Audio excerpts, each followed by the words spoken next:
happy Galentine's Day, or as I saw in Teresa, I think from Sappho's Library, was talking about this on Twitter, Palentine's Day, which is, I'm sorry, iconic. Happy Palentine's Day.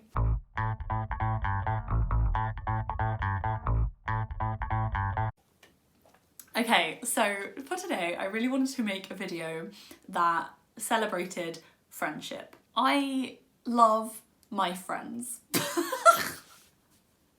I mean, it's true, but I do. And I love to read friendships in books. And it's spoken about often, but it's spoken about often because it's true that friendships very much get pushed aside for romance in books. Romance absolutely has its time and place, but friendships have their place too, and just platonic love and platonic friendships. Friends are life.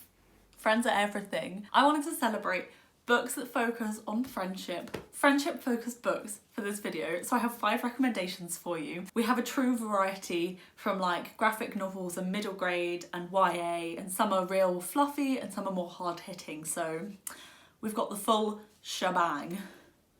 Without further ado, let's get into the book recommendations.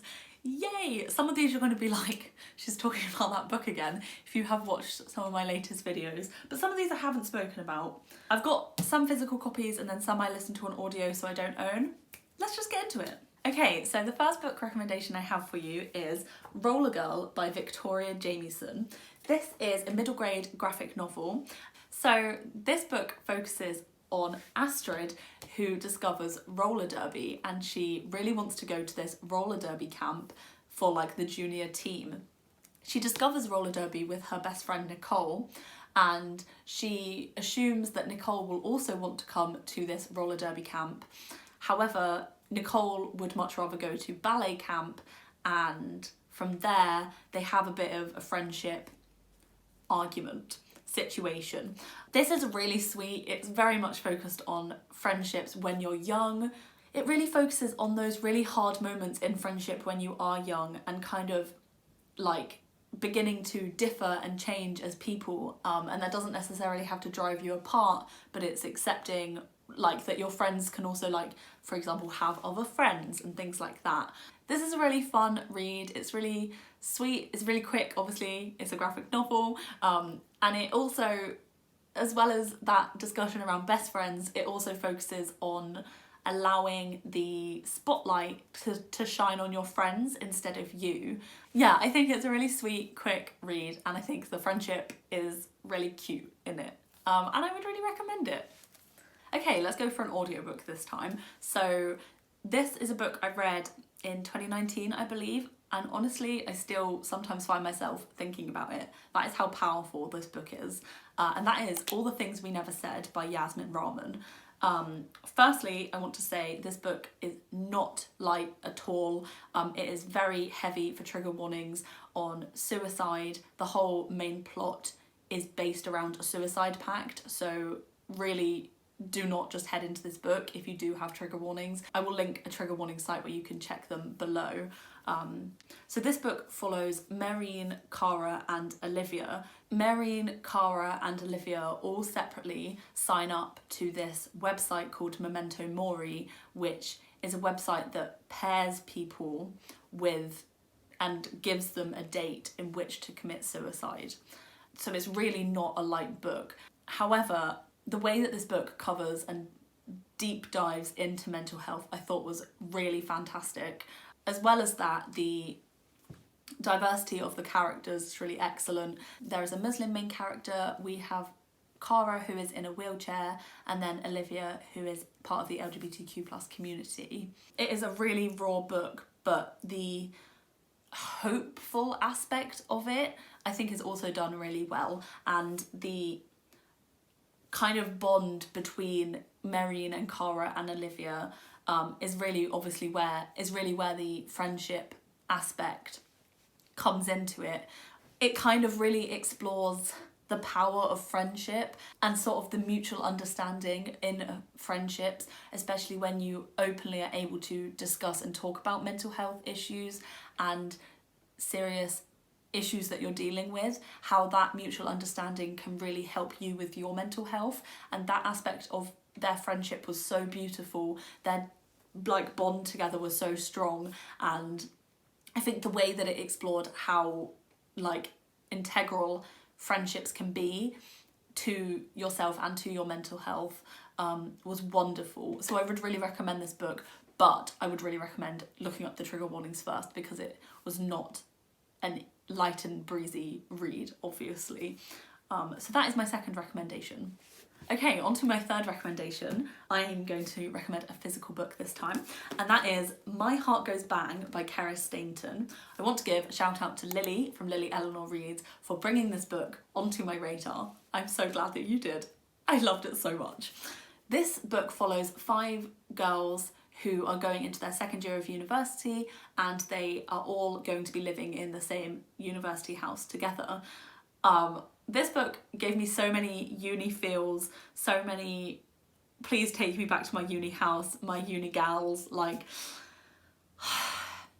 it's making me emotional. And also because so some of the girls already know each other, some of them don't, which I felt was very reflective of uni. You kind of come in like little dribs and drabs, like especially my uni house was like exactly like that, and then we all united together as like our friendships grew. Like some of us knew each other before we all came into this house and some of us didn't, and this is what this book does as well, and it made me really emotional and I loved it a lot. This book is also queer. There's like some queer characters that are sure of their sexuality, and then there's some that are kind of questioning, and there's a little small FF romance which was really sweet. I don't think it's like, oh my god, this is the best book ever, but I think the way that it kind of shows friendships within that specific setting was really beautiful. Like, it was really great. There are some more serious topics dealt with throughout the book. Some focus on like family relationships, and there is a subplot about stalking, so do bear that in mind. But I think the main focus really is about how these girls all get to know each other, and also the like still the individual friendships within the whole group, and how like within a group of friends it's not just all going to be equal, everyone is equally friends with everyone and that's it. It's like you can create bonds in specific ways with specific people within a group, and I loved it. And also criminally underrated, as Lily said, this book, I've just looked, has 142 ratings on Goodreads. Read this book. Okay, let's go to another audiobook. So my fourth book I'm recommending for Palentine's Day is The Subtweet by Vivek Shraya.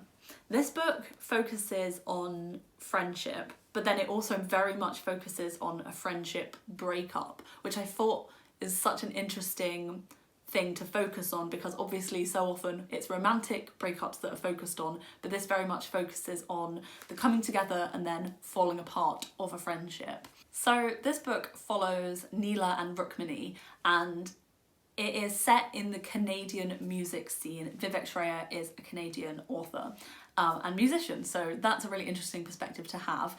And it's very much focused on like the online, how like an online presence can affect your friendships as well. And so basically Neela and Rukmini become friends because Rukmini covers one of Neela's songs, and then Rukmini very quickly like what's this called?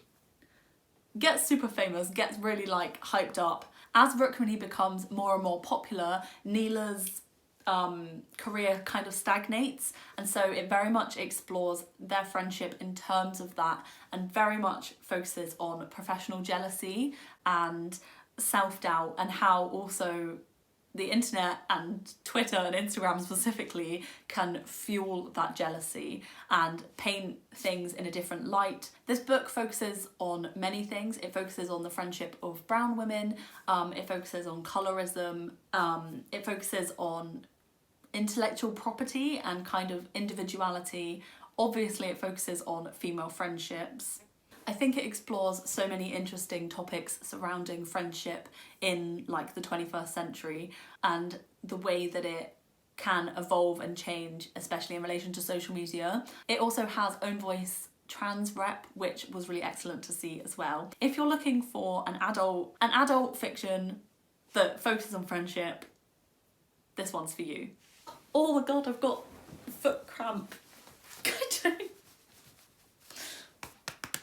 Okay, the very last book I'm going to recommend to you is The Year After You by Nina de Pass. This is a YA contemporary and we follow Cara as she moves from the United States to a boarding school in Switzerland after the death of her best friend.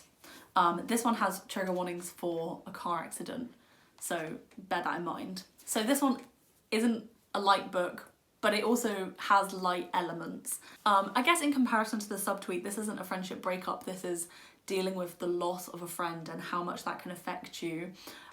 So Cara's lost her best friend, so it really explores grief and grieving friends and how hard that can be, and how hard it is to then subsequently make friends because you don't want to forget or feel like you're betraying the friend that's died. I thought that perspective was so interesting. The way that this book explored blame in grief and how that can affect your subsequent relationships and friendships with people was super interesting. This book does feature a romance, but as well as that, I wouldn't say it's the main focus. I think it's kind of like a joint focus, I guess. We kind of follow her as she's at this boarding school and she's become friends with a girl called Ren, and she is trying, you can kind of see it so clearly how she doesn't know how to be, she doesn't know how to develop that close bond again because she's so scared of losing another friend. It's just such an interesting exploration. So yeah, this one's not too light, but it's a really beautiful reflection on friendship and grief, with a little bit of romance as well. So yeah, that is the final that's the final recommendation. So those are my recommendations. Do you have any friendship focused book recommendations? Please leave them below. I have a few that I really want to get to. I keep seeing the Black Veins by Asia Monet recommended as a kind of really fun friendship focused road trip. Sounds amazing. I think it does have some fantasy elements in, but yeah, sounds incredible. So if you do have any more, please leave them below. I'm always really interested and eager to read more books focusing on friendships. Also, I'm gonna leave below some of my favourite bookish content creators. I've made so many pals in the bookish world and I would love to hype them up. So some of them will be Instagrams, some of them will be booktube, and some of them will be blogs. So be sure to check them out if you're looking for some fabulous people to follow. Thank you so much for watching. Happy Palentine's Day, happy Galentine's Day. Shout out to Teresa for the Palentine's Day. Thank you so much for watching and I will see you in a new video. Bye!